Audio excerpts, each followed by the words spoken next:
Hello दोस्तों, नमस्कार।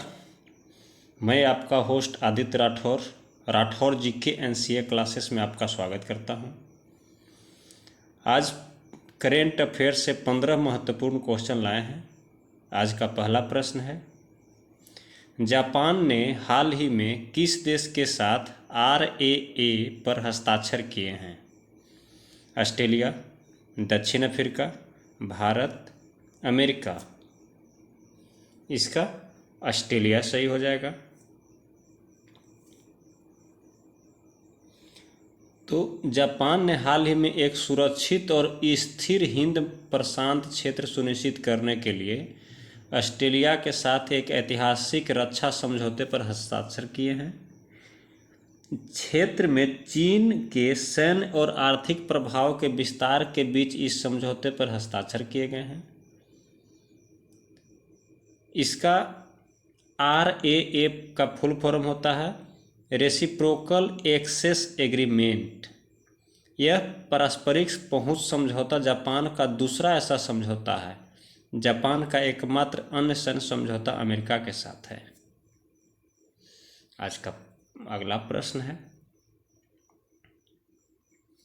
हाल ही में खबरों में रहा खूंट कट्टी कानून भारत के किस राज्य या केंद्र शासित प्रदेश में लागू है? उड़ीसा, झारखंड, मध्य प्रदेश, त्रिपुरा। इसका सही हो जाएगा झारखंड। तो हाल ही में झारखंड में पेड़ों को अवैध रूप से काटने और उन्हें बेचने के आरोप में कुछ ग्रामीणों ने एक व्यक्ति को पीटा और खूंट कट्टी कानून का उल्लंघन करने पर पुलिस के सामने उस शख्स को जिंदा जला दिया। खूंट कट्टी प्रणाली भूमि के संयुक्त जोत की एक आदिवासी वंश आधारित प्रणाली है। इस प्रणाली के अनुसार मुंडा आदिवासी पेड़ों को साफ करते हैं और खेती के लिए जमीन तैयार करते हैं। वह जमीन तब एक व्यक्ति के बजाय पूरे काबिले की हो जाती है। अब यहाँ जिक्र झारखंड का हुआ है, तो झारखंड का राजधानी रांची है। इसकी स्थापना 15 नवंबर 2000 को हुआ था। राज्यपाल हैं रमेश बैस और मुख्यमंत्री हैं हेमंत सोरेन। आज का अगला प्रश्न है, हाल ही में किस देश ने एक हाइपरसोनिक मिसाइल का परीक्षण किया है? रूस, अमेरिका, भारत, उत्तर कोरिया। इसका उत्तर कोरिया सही हो जाएगा। इसने सफलतापूर्वक अपने लक्ष्य को नष्ट कर दिया। उत्तर कोरिया ने इससे पूर्व सितंबर माह में पहली बार एक हाइपरसोनिक मिसाइल का परीक्षण किया था। हाइपरसोनिक मिसाइल आमतौर पर बैलिस्टिक मिसाइलों की तुलना में कम ऊंचाई पर लक्ष्य की ओर उड़ते हैं और ध्वनि की गति से 5 गुना अधिक या लगभग 6200 किलोमीटर प्रति घंटा की गति से लक्ष्य तक पहुंचते हैं। हाइपरसोनिक हथियारों को अगली पीढ़ी के हथियार माना जाता है, यानी नेक्स्ट जनरेशन का वेपन्स माना जाता है। आज का अगला प्रश्न है, एलन मस्क की कंपनी स्टारलिंक इंडिया के किस प्रमुख ने अपने पद से इस्तीफा दे दिया है? संजय भार्गव, अर्जुन शर्मा, विवेक राजदान, अनिल जैन। इसका संजय भार्गव सही हो जाएगा। तो स्टारलिंक इंडिया के कंट्री निदेशक संजय भार्गव ने पद से इस्तीफा दे दिया है। उन्होंने लिंक्डइन पोस्ट के जरिए यह जानकारी दी। सरकार ने कुछ सप्ताह पहले ही कहा था कि स्टारलिंक इंटरनेट सर्विसेज के पास भारत में उपग्रह आधारित इंटरनेट सेवाएं देने के लिए लाइसेंस नहीं है। उल्लेखनीय है कि भार्गव ने 1 अक्टूबर 2021 को ही स्टारलिंक इंडिया के हेड का पद संभाला था। अब ठीक 3 महीने में उन्होंने पद छोड़ दिया है। वह पहले भी मस्क के साथ काम कर चुके हैं। भार्गव पेपाल की शुरुआत करने वाली ग्लोबल टीम का हिस्सा रह चुके हैं।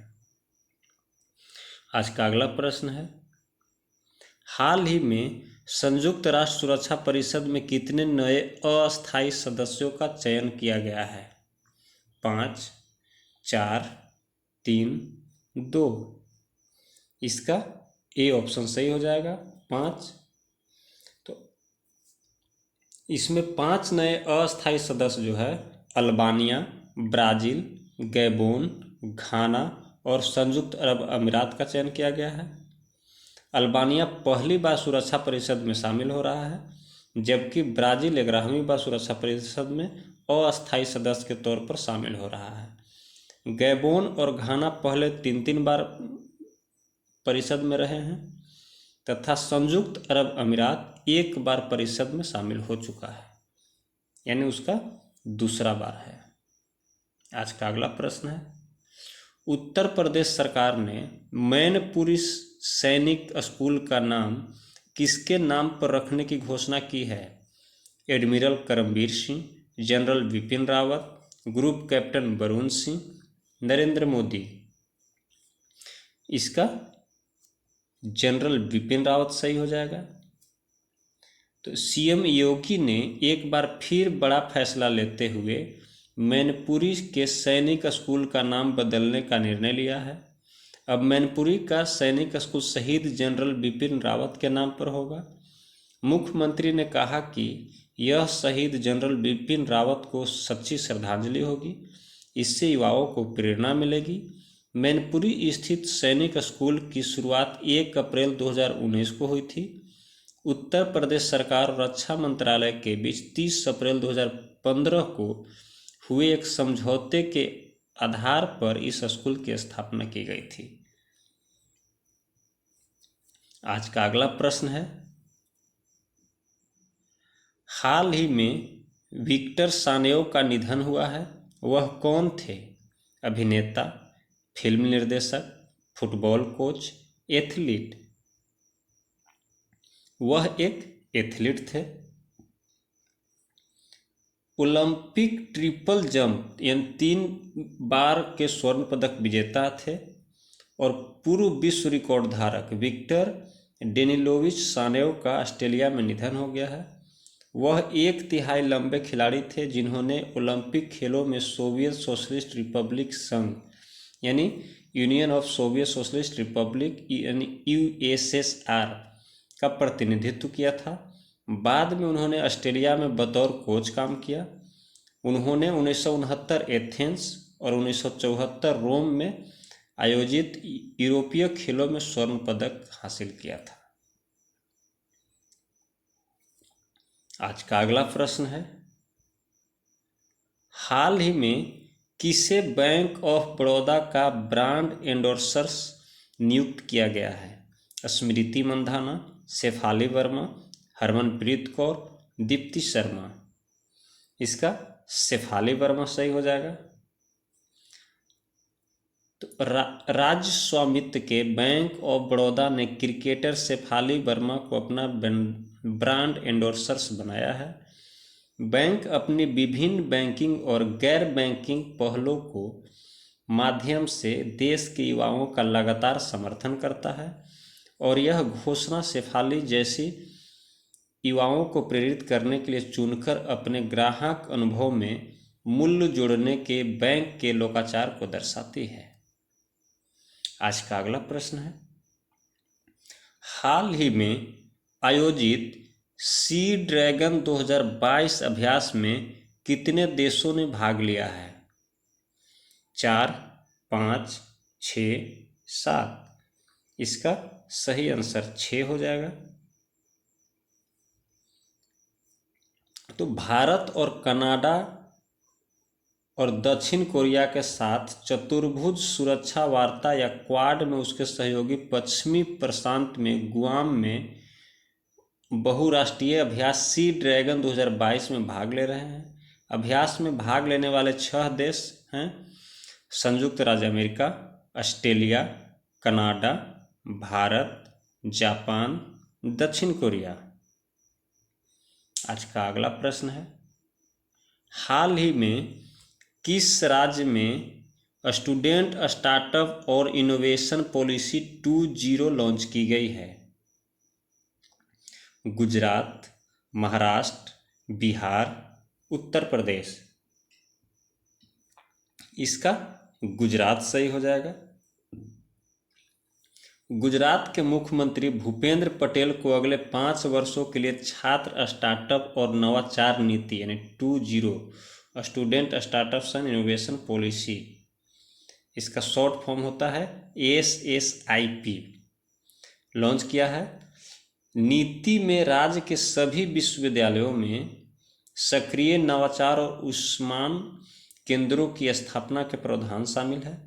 नीति का लक्ष्य है 1000 उच्च शिक्षा संस्थानों और नवाचार और उद्यमिता के 10,000 स्कूलों में 50 लाख छात्रों को शामिल करना है। नीति का उद्देश्य छात्रों द्वारा विकसित अवधारणाओं और प्रोटोटाइप के 10,000 प्रमाण और स्कूली बच्चों द्वारा विकसित अवधारणाओं के 1000 प्रमाणों को सहायता देना भी है। आज का अगला प्रश्न है, हाल ही में किस राज्य या केंद्र शासित प्रदेश की सरकार ने देशभक्ति बजट पेश किया है? दिल्ली, उत्तराखंड, उत्तर प्रदेश, जम्मू कश्मीर। इसका दिल्ली सही हो जाएगा। अब दिल्ली की राजधानी नई दिल्ली हो गया। यहाँ का उपराज्यपाल अनिल बैजल और मुख्यमंत्री हैं अरविंद केजरीवाल।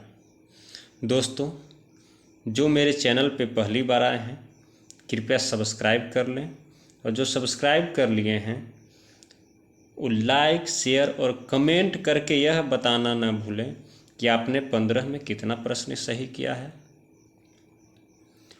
और दोस्तों, अगर आपके जीवन में स्टूडेंट शब्द लगा है तो निरंतर अभ्यास करते रहिए। अभ्यास करना नहीं छोड़ना है जब तक आपके जीवन में स्टूडेंट शब्द लगा हुआ है।